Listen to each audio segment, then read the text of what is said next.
Hey, I'm Riggers. Thanks for dropping in. I hope we are all doing well. It's pretty hot weather again here at the moment in England, so I'm sweltering a bit. I have had an interesting encounter and, well, an interesting situation develop once I've come home today, which I'll talk about more later in the video. Yeah, I'm being that guy with all the interesting information throughout the video, because it's not the main focus of this video. It's an anecdote, which we'll get to. So I decided the other day, I've been buying games randomly throughout the first half of the year.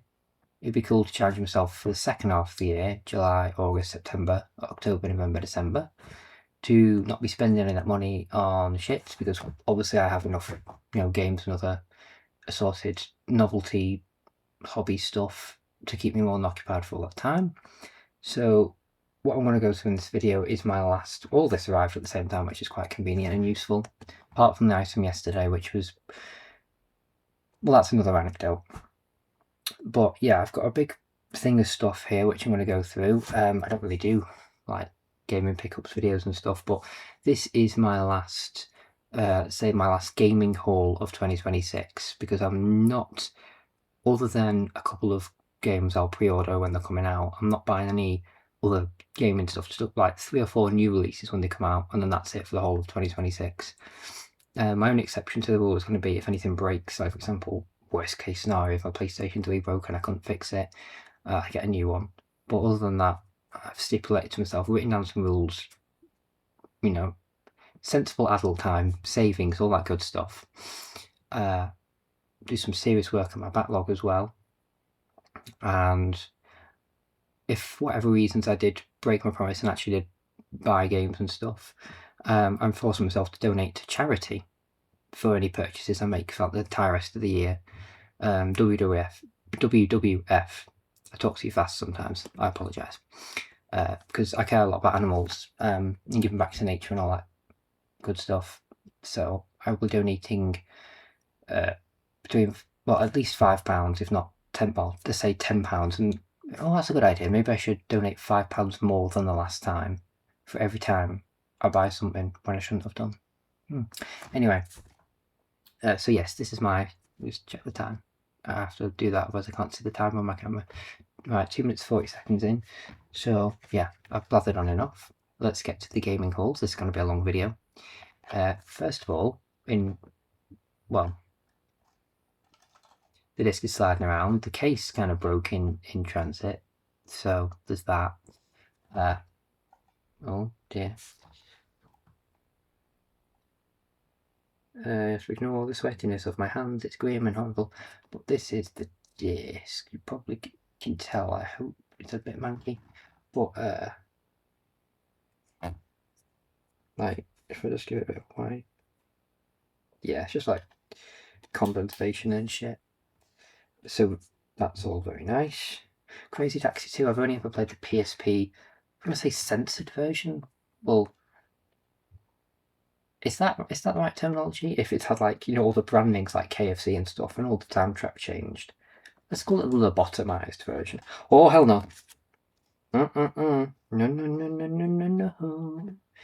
I do not like this game. It's a bad game.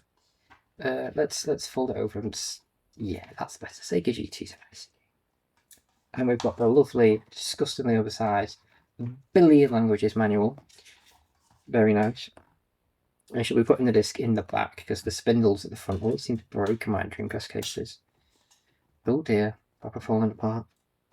Gotta love PAL Region PlayStation 1 and Dreamcast cases, they just fall apart. Anyway, Crazy Taxi 2. Crazy Taxi 2. Yeah, with the new Crazy Taxi World Tour coming out, I thought it'd be cool to pick up Crazy Taxi 2 and 3. You can expect Crazy Taxi 3 to be the next game that I pull out, but I've just had to return it because it arrived with extensive damage. The seller was a liar and said it was in excellent condition.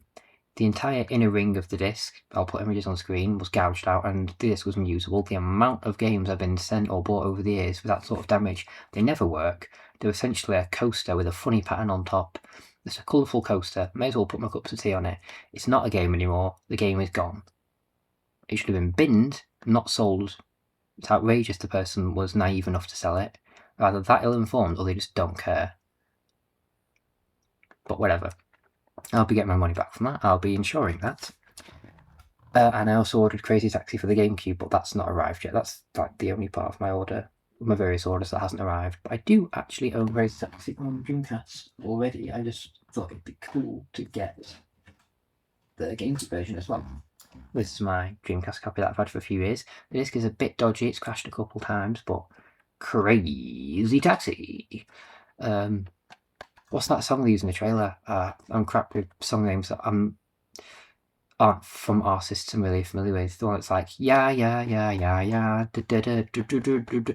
know, the one that's like the iconic Crazy Taxi soundtrack. Yeah, I've never actually played with the censored lobotomized soundtrack because the first thing I did on PC, because I've always been a complete nerd and always like to research stuff. On Steam, it'll like advertise things from the community, won't it? Like how to mod this to work in 2019, as it would have been like way back then when I was in like college and uni and all that stuff. And like how to remaster the game or how to patch the game, so blah blah blah, and it works on Windows 7 or 10 or whatever. And for Crazy Taxi, I came across this whole, patch it to be the original soundtrack. So I just did that, and I've never played with the lobotomized soundtrack. So I've always known and loved the normal soundtrack. I have it on Steam, and I've got it on Dreamcast. I also own it on, I can see it's here, on the Dreamcast collection. I have a physical copy of the 360. So lots of Crazy Taxi love. Yeah, and I played a totally legitimately acquired version of Crazy Taxi Fair Wars, which is lobotomized ports of 1 and 2, for the PSP, and I played that on a totally not hacked PS Vita. I have a different PS Vita now that isn't capable of acquiring things through interesting means. However, times are changing at Sony, and I reckon there's going to be a lot more PS Vitas and PlayStation 3s acquiring games through interesting means going forward. Know what I'm saying? Right, so Rage Racer. It's trying to say it in the Crazy Taxi that way. Probably like a cringy freak. Kindly tell me to fuck off in the comments if I'm annoying. I don't mind. Ridge Racer.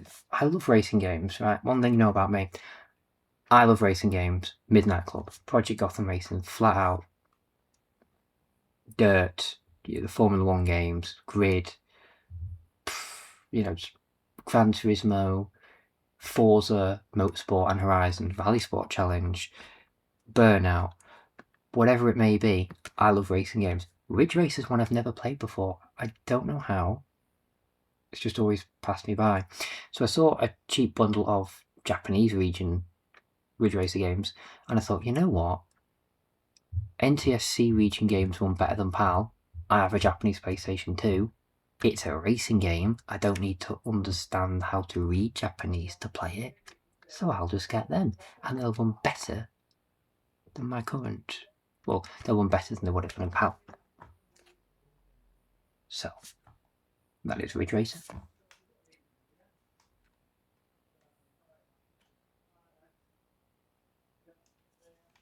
Disc is upside down for some reason. But it's in very nice condition. This is PlayStation the Best. It's like their equivalent of a re-release in Japan. Sometimes for Japanese region games they'll have English text on one side of the spine. That'll if I did it near the camera so you can see. But not in this case. 9 minutes, okay. I do have a bulk copy of Rage Racer. Sorry. And I was gifted by my partner who didn't want it anymore. Oh yeah, see, look, this has English text on the side, but Japanese on that side. Just it's like random, really. Disc is not. Well, that's nice. It won't work. Very nice. And that is a sexy beast of a disc. Look how crisp that is. That is beautiful. So yeah, played a little bit of Rage Racer. That's as far as my Ridge, and that was only earlier this year. I've played one of the actual Ridge Racer title games. Played a little bit of Rage Racer, and only this year. This isn't a big fuck-off giant case compared to the other ones. It's, compensating for something, I think. A lot of English text on the front of this one. And then it's all like, kudasai, Japanese on the back. That's very, probably borderline offensive Japanese. Oh dear. I just, I pick up various keywords and stuff. I'm very interested in Japanese culture and absorb a lot of it from, games, and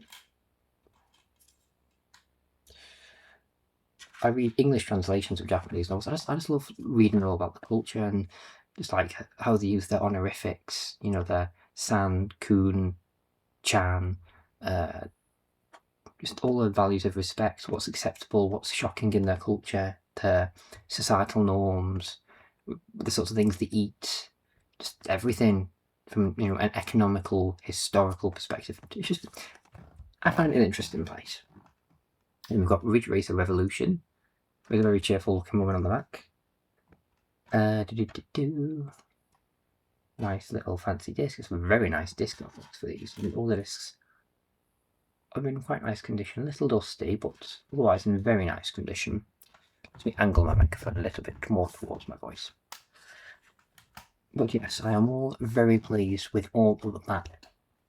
Now this is gay. This is just gay. Like, it is literally just gay. And that's it, I could leave that there. Apparently, what's it called? Cafe Lindbergh Summer Season. I don't know what the sweet box bit means. I imagine that means it's a limited edition. Copyright Princess Soft. Copyright 2002. So I don't know if Princess Soft is... Oh, it says Studio May-B, as in maybe. I'm imagining Studio Maybe is the developer. It was published by Princess Soft as the logo on the back. And yeah. But yeah, it's just gay shit. It's gay. It's very gay. Which is appropriate because I'm very gay as well. So yeah. Should be interesting. Kind of interesting to the societal differences between... I mean, I know they're called boys' love. In terms of visual novels, I believe that name also crosses over to manga and other Asian mediums across culture, but I know it can be something that is fetishized in some aspects. However, as a wild gay living in the world, I think it's really cool to see something that's just very much like a gay romance story. As early as 2002, on the PlayStation 2, that is not something the Western world would have gone, asshole. It's, that sort of story is something you barely see represented nowadays. Well, just in media in general. A lot of gay novels and things that people do go on about, they're written by women. Or, sometimes even like just fall like straight women. And there can be a lot of fetishizing of gay men going on in very unrealistic, and it's usually very, very, very American as well. And when I said, I mean that in like the most cliche way possible, because it'll be all like the nerd and the jockey type thing or whatever. But yeah, there's a lot of gay romance written by women, which is fine and it can be good. And I've read some excellent novels and novellas and graphic novels by female writers and creatives. It's a shame there aren't more gay male creatives voicing, creating those stories. And I don't know all the team members who've developed that game, but I would like to think there's a healthy mix of perspectives there to craft the overall story. Maybe one day I'll finish one of the many novels that I've been working on over the years. I mean, I have actually written a novel, didn't get it published. I don't like the idea of self-publishing because of various reasons.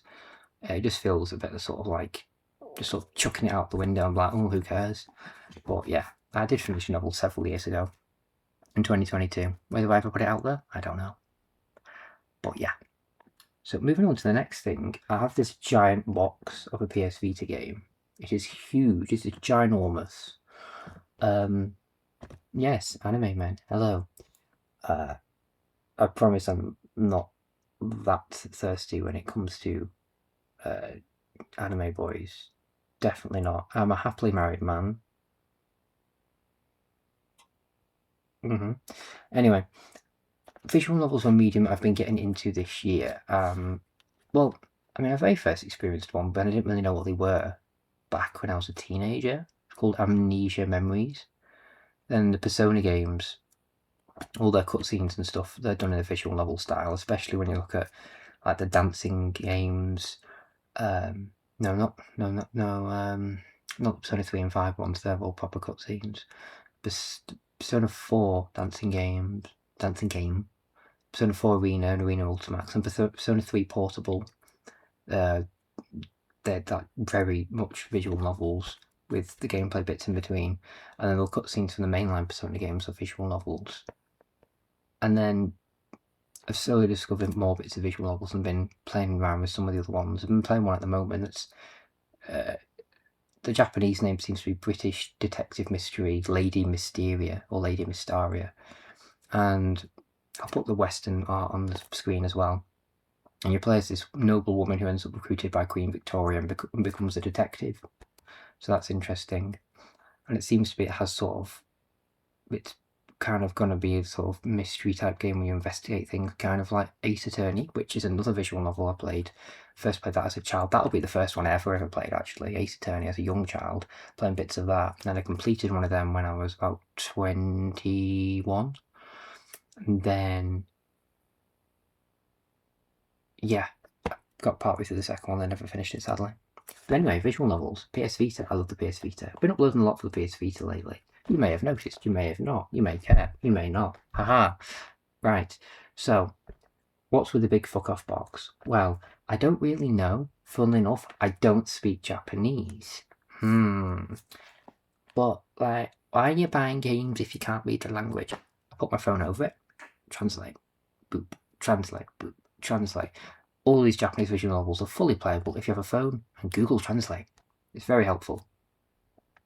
Yeah, I'm a sucker for buying big giant boxes of fucking random shit. I've got a Persona 5 box there. I've got various consoles that ended up being boxed. I don't know why that's just, yeah, ignore that. I have issues. Gizmondo box. I end up with box stuff if it ends up being the cheapest way to get something, but there we've got a giant box and another giant box, and there's a giant box, and there's a giant box. There's a circular box, there's an Atari Lynx box, a Neo Geo Pocket Color box, a PS Vita box, a screaming child outside who I might be able to remove from the audio. The 25th Anniversary Ultimate Final Fantasy box, Final Fantasy 13-2 Crystal Edition, Fire Emblem Engage Divine Edition, the Fallout Anthology Mini Nuke, and the Beamdog Ultimate Collector's Edition, which I got a few months ago, and I still haven't shown you guys that. But because I'm not buying games anymore, and because I'm not spoiling myself like some nerdy twat, I'll be able to get to my backlog, and I can show you all the things I've acquired in the past. How nice is that? Aren't you lucky? And yeah, there's two of them. It makes a nice little image. Yay! And they come with slightly different things. Again, it was... We show different cutscenes and stuff. I'm pretty sure there's two copies of the same game, but it's meant to be like two different rival bands or something, so they're themed differently, these packages. I just saw like a cheap listing for like 50 quid, loads of Japanese visual novel boxed goodies, and I was like, you know what, why not? It's got on what it's a cool note to end on, isn't it? My final random purchase of the year. Before I start being a sensible adult and doing savings and stuff. Yeah, so you know I said there was two of them. There's an even bigger one. That's this thick compared to that. Yeah. And this seems to have the things that the other ones have, plus more. I don't know why the person who originally owned these bought all of these. They must have been a die-hard fan of these anime boys. But yeah. I'm fortunate and privileged enough to be able to have random 50 quid to spend on stuff like this. But like I say, being a sensible boy now, we're going to be saving those 50 quid. And I'll be getting 50 or so quid back on the Crazy Taxi 3 I'm getting refunded. So that'll basically mean I got this stuff for free. Oh, yay. Yeah. These are kind of redundant, really, but it's kind of like, well, just, I don't know. Whatever. I imagine the thing squeaky chair to do now would be to open these because they're sealed, and we know how I feel about sealed games. Games are made to be played, not graded. Yay. So they're going to be using a pin, they're going to be probably destroying the box.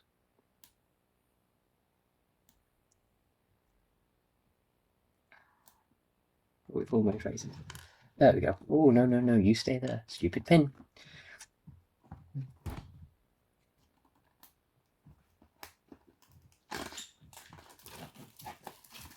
Oh, five of it. Oh, like squishy something.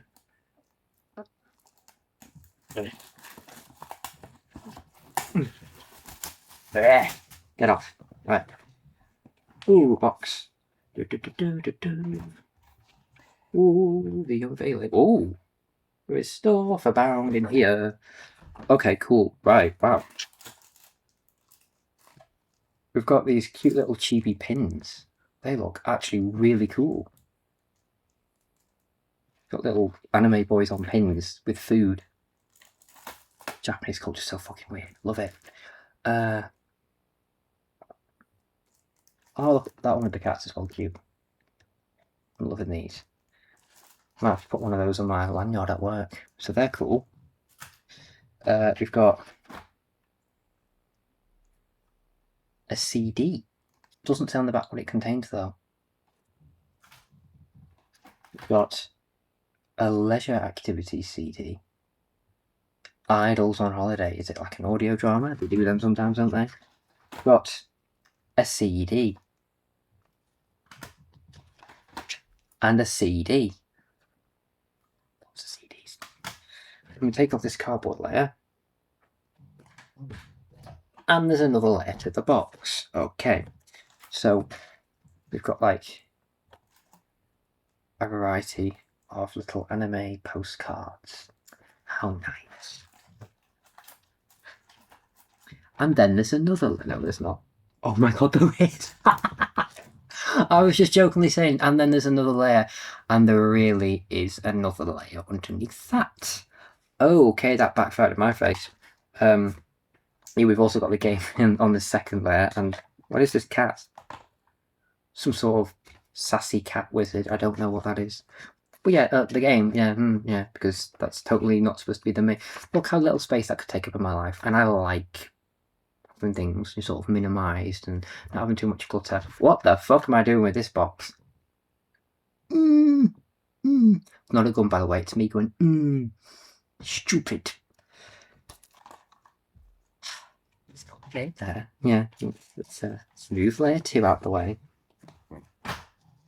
What the hell? Bromide? Isn't that a chemical? Are these in-universe fan magazines? Okay. Please tell me there's no layer 4. I can't deal with this box. It's Pandora's box. There's a 4th layer to this bastard. I can't deal with it. There's another fucking layer, look. There's more. Oh my god. Right. Is there a fucking 5th layer? There is no 5th layer. There's 3, finally. Oh my god. Right. There's art books. Yay. Anime book. Oh, that rabbit. I mean, I shouldn't put that on camera. What? Who said nothing? What? No? Whoa, okay. That probably isn't even YouTube appropriate. Wow, okay. Oh, this one's quite cool. It shows all the in-universe, like, emotional stuff for this, like, fictional boyfriend. But yeah. Well, that was a ginormous bloody box, wasn't it? Yeah, this just seems to have, like, the same stuff again, basically. Just, like, an individually collector's version. And then that's just, like, the jumbo collector's pack with probably a few exclusive extras. But, yeah. I promised you an anecdote at the beginning of this video, didn't I? So, yeah. Ever heard of the postal company Every? I basically just became their courier for like half an hour. Came home from my job to find 2 other people's parcels dumped in my front yard. And it was extremely difficult to find these other addresses. There's a lot of unmarked houses and things around me. I live in a area with a lot of shops and things. It's not exactly easy to find the addresses. And there's a lot of knocking on people's doors. I don't want to risk someone else's, if someone else's stuff's been dumped to my doorstep, 2 other addresses, I want to try and find, you think it'd be obvious, the number, the name of the street. I knocked on so many doors, including ones that actually matched the address, and they're like, we don't know that person, no one by that name lives here. Half an hour spent around. I ended up going into this one shop, and this very kind woman there, then sort of apparently she'd been in the area for about 30 years, working along this street, and we teamed up to, we found one of the owners of this parcel who had been told by Every that his parcel was like another street down, and then he'd gone to that address, and that guy told him no, he doesn't have the parcel, so we didn't know where his parcel was. But we managed to reunite one person with their missing parcel. The other guy, we've been to every permutation of that address. The other guy apparently doesn't exist. So the new broadband setup's just going to remain in a shop window. Well, not literally in the window, but it's been taken in by that woman who runs that shop, which is good because it means it's going to be kept securely and safe compared to just in my front yard, because I felt well bad. I didn't want to have other people's stuff. I don't want the responsibility of looking after other people's stuff, and it's not fair that other people should have their stuff just dumped to my property because some courier couldn't be arsed either trying to find the addresses, which in all fairness, they were very hard to find even for me, and then someone who's worked on this street for 30 bloody years, she didn't even know these people. So yeah, British buildings are clearly marked and easy to navigate, but if you can't find the address as a courier, you bloody take the parcel back, surely. It's not on me or my neighbour or the people along our street to bloody find where these parcels belong. You would have thought you'd take them back to a depot and get someone, we brought your parcel back in, come pick it up. But no, apparently it's all on me and the kind woman across the road, but hey ho. So yeah, I sent quite a wordy email. And I did say, where's my wages? I've done your job for you. We've delivered one parcel, we've got another one being kept safe for now, so where's our wages, I think that's reasonable. Tongue in cheek have said that, but still it's like, what the fuck. Anyway, how's life? How are you all doing? Are we good? I will share with you what I'm consuming for sustenance later on. Fried? Not fucking fried. What a mong I am. It's free range. It's not fried. Free range. Egg. It's egg, but it's not fried. Why would you have a fried sandwich in a fucking shop cardboard container? That's just stupid. And then I've got innocent mango, apple, and passion fruit. I love their smoothies. They're so good, especially in this horrible hot weather. It's too muggy at the moment. So yeah, work was an interesting day today, but it's always interesting. I will not go into too many details about my job at this point. I can't go into too many details full stop for legal reasons, because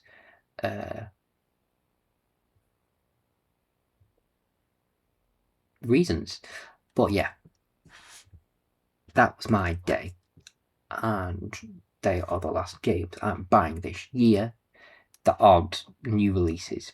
I like to keep up with certain new releases, but for random eBay stuff, old stuff, retro stuff from past consoles, stuff that's non-current, hasn't immediately come out or has just come out, that's it. Will be normal purchase. This is what I'm dealing with. I bought a giant box that's just like, I don't know, the TARDIS or some shit with how deceptively big on the inside it seems to be. I hope you're all doing well. Oh my god, like and subscribe. Oh. All that disgusting shit. Do not feel compelled to do that. I've always wanted to make fun of that on camera. Ugh. Even saying that makes me feel physically sick. I don't give a shit if you like or subscribe at all. Could not care less. That's why I've never before acknowledged it in a video. It's pathetic. I couldn't give a toss. But yeah, I hope you're all doing well. Thank you for watching the video. And yeah. Cheers and take care.